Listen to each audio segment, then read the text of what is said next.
Freedom fighters, I'm coming back at you with another one. Well, the new year started off with a bang. Not on my bingo card. It was on some other people's radar. I saw a tweet from who else but Notre Dame. Not the actual Notre Dame, but Notre Dame's House of Gold on X. And he said if the elites are truly symbolic, there's going to be an attack on January 3rd, because they've done other operations during that time. And he said that they're going to attack Iran. So he didn't have the country right, but he was dead on his symbology and seeing that an attack was coming. But he almost hit the nail on the head. So I definitely give him, credit for that. And I didn't see it coming. Um, and we're going to, go over this whole thing, the Venezuela, the capture of Maduro. That's obviously what I'm talking about if you don't know. If you haven't heard by now, you're definitely living under some kind of rock. But, we're going to talk about the good, bad, the ugly, the pros and cons, and give me your guys' opinions and what you guys think of it. But starting out, I'm just going to praise the absolute masterclass of what happened. If that is what happened. And we're going to, talk about conspiracy theories and all that, but as it is portrayed as perceived, I mean, this was the most successful, clean, um operated American operation ever in history. Like, it's incredible to just go in there and swoop up a country's leader with essentially not no shots fired, but not no war, no large scale war or anything like that. um and they talked about their planning and technology on that and all that stuff, which I wanted to get into. um I did a video one time about the military tech isn't cool, or I said, all this technology that's coming out, because it's going to one day be used against you.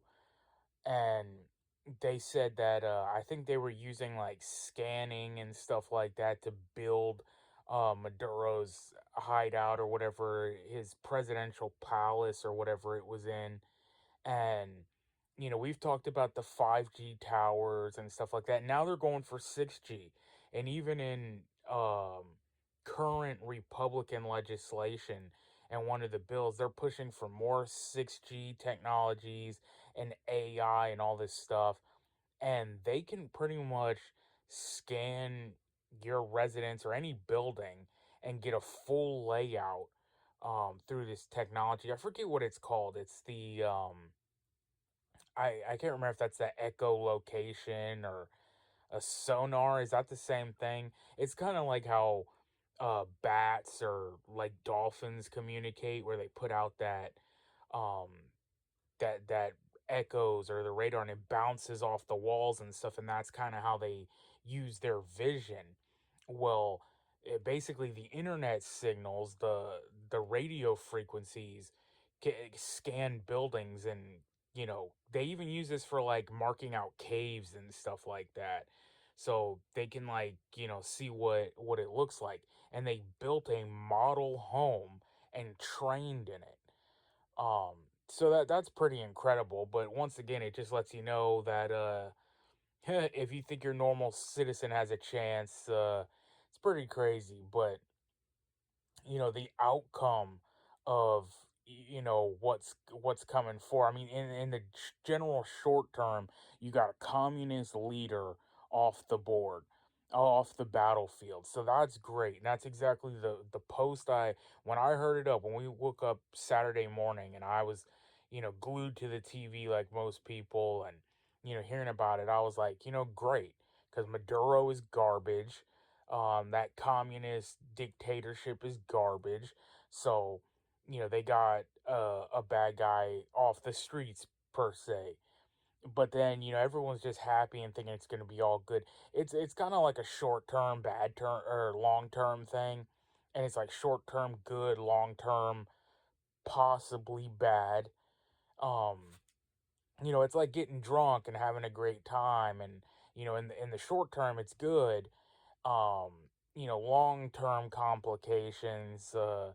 Maybe you got a little too hammered, and so did your best friend's, girlfriend, and you guys hooked up or something, and then it ends up going back to him, and everyone finds out and ruins a 10-year, 20-year, lifetime long friendship, right?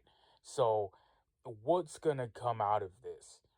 um you get the communist dictator out of there, and you think everyone just, all his supporters just disappear. And this is one thing they were saying, that nobody supported Maduro, and they got the leader they try to put forth, Machado, in there. um they said during the election she got 70-80% of the vote, and then Maduro rigged it and basically stole the election and just kept power, as true communists do. But even let's just say that those numbers are correct, and 80% voted for Machado overwhelmingly. You still have 20% of Maduro loyalists who aren't just going to disappear. And if you think, and reports are very sparse of what's coming out of there, so you can't really tell. People are like, there's, parades in the streets and everyone's celebrating. And then I'm hearing other stories of, the country's on lockdown, and anyone who films or posts, anti-Maduro memes and stuff like that, or basically committing treason and up to 15, 20 years in prison. So what I can suspect you're going to see is basically destabilization and civil war, which is, I left off the last video talking about the drone strikes on Moscow. Um Basically, another Putin assassination attempt, and I kind of wanted to talk about that further, but the video was getting long, so I just cut it short there. But, you basically, if you take the head of the snake off, take the, you take out the leader, and that often is the best way to defeat a country, because then you get all the destabilization that follows, and the leadership falls apart. You have people who step forward who think they're the leaders. Now they put in this vice president, but then you have military commanders who say, I should be the leader and all that. And the election process and the country is now going to be destabilized even worse than it was. And Tulsi came out and had a tweet. She did several interviews from years ago, but even recently, up to like a couple months ago, where she's like, I think after the Iran attack, she was like, we're not for nation building and regime change, and all this stuff, and all that leads to is further chaos, war, bloodshed.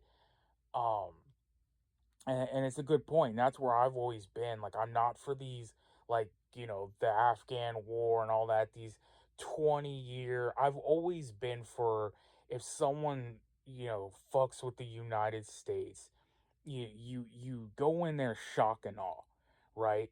Just like we did, that Friday night into the Saturday morning. You go in there, you take care of business, and that's it. um it's just amazing how easily that went down, right? Like, I mean, this leader of this country who has a military and has, aircraft and an army, and they put all these anti-aircraft missiles on the beach and surrounded the border and all this stuff. And then some Blackhawks, helicopters just come in, land on the residents, go in there, and details are sparse. They're saying that there was a shootout with guards and stuff like that. I haven't really truly seen the answer on that, but none of this going in there for 10, 20 years. But, that's up in the air. Now they're saying we run Venezuela.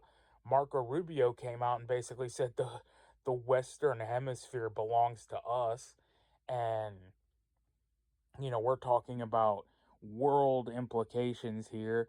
They're talking about, this cuts off um, Cuban oil imports, and people are saying, about Russia and China and stuff like that, but they don't even really use that much of their oil. I think it was recorded like either China or Russia use like anywhere in between like 4 to 8% of their oil exports. So I mean, it's barely it's under 10% of their oil. So it's not like where some of these other smaller countries are using, their country, their economies are basically flourishing or only surviving under, their oil exports. And then that leads to, why did we, do it? People are saying it was because of oil, it was because of um, the drugs and stuff like that, and Trump's been bombing the drug boats and all that, and it's neither, right? And none of that, and that's what I said in my first post. And even though, like I said, I was praising the fact that they took out this scumbag,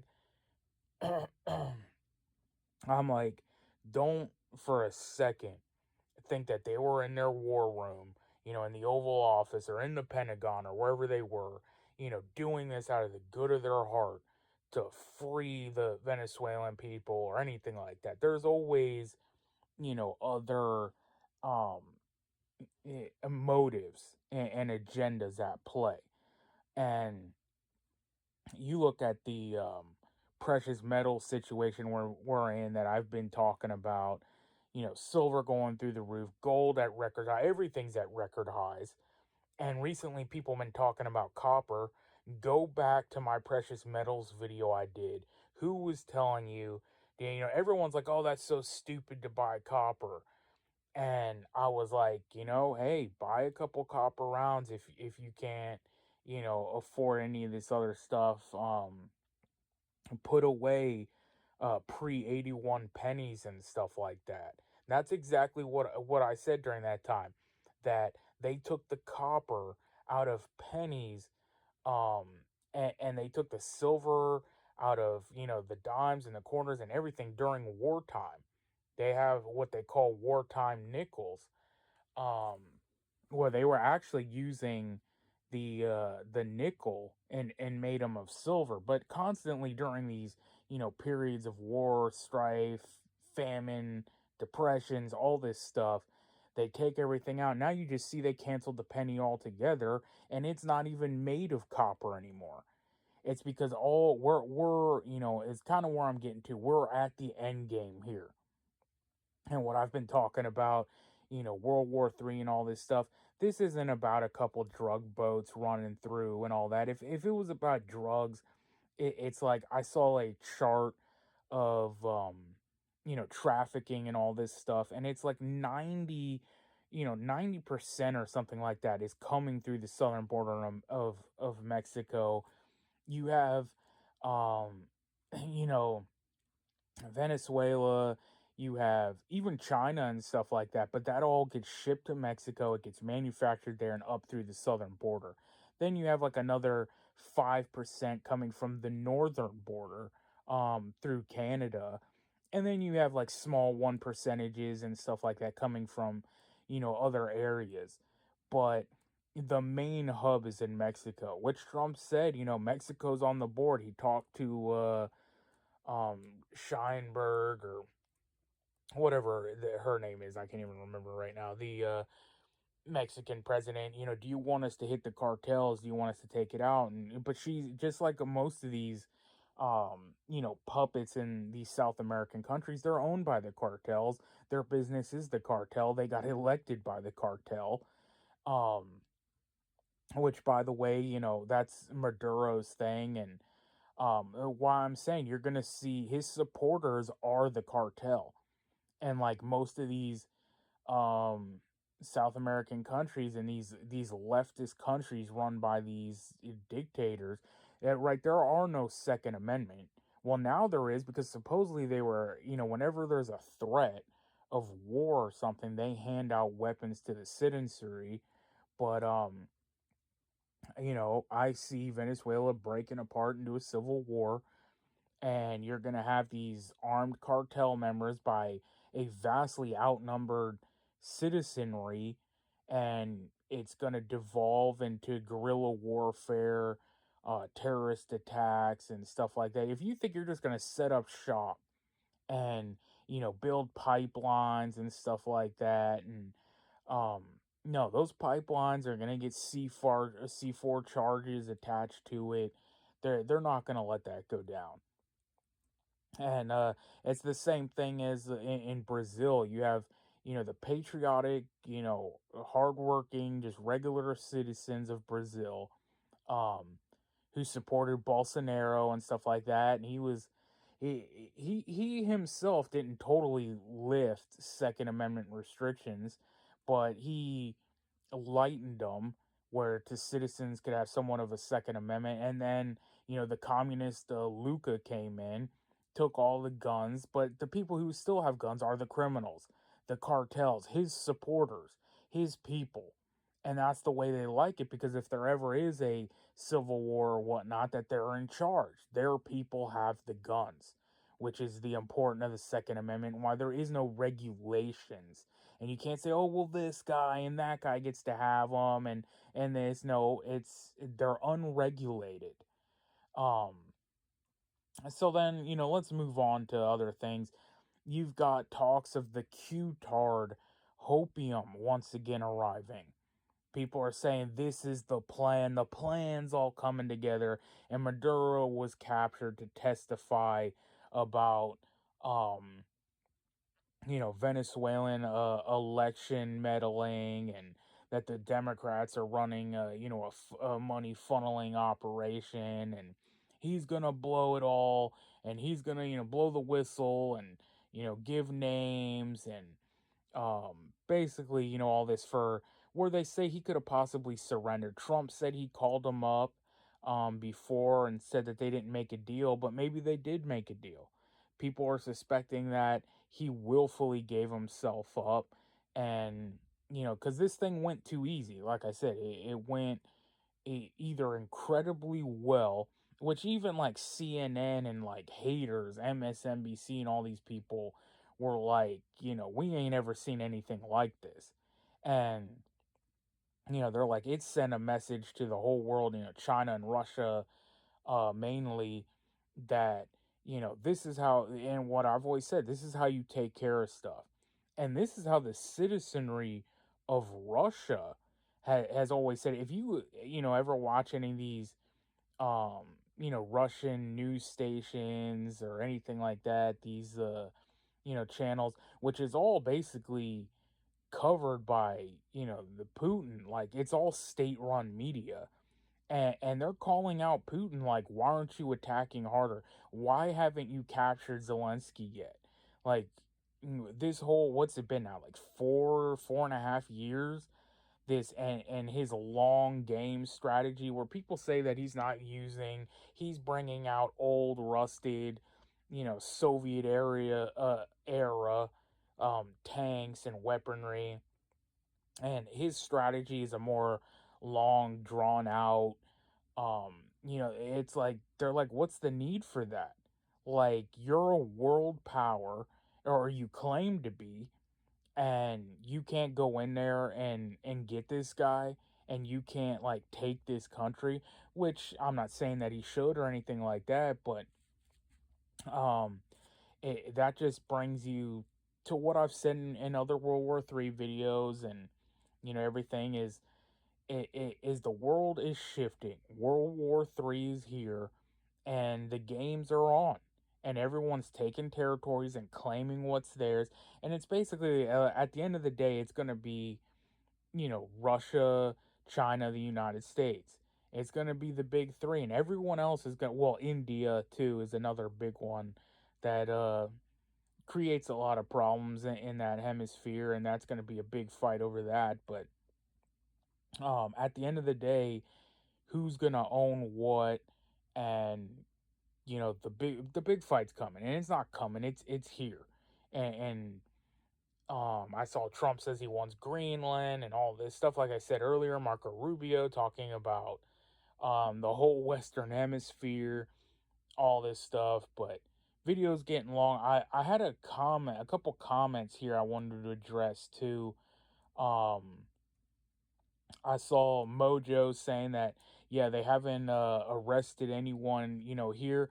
Yeah, why don't we do these kind of sweeping raids in Minnesota or Chicago or California, New York, all this stuff. Arrest these traitors within our own country. Overnight raids, sweeping, uh, all these corrupt judges and traitors to our country.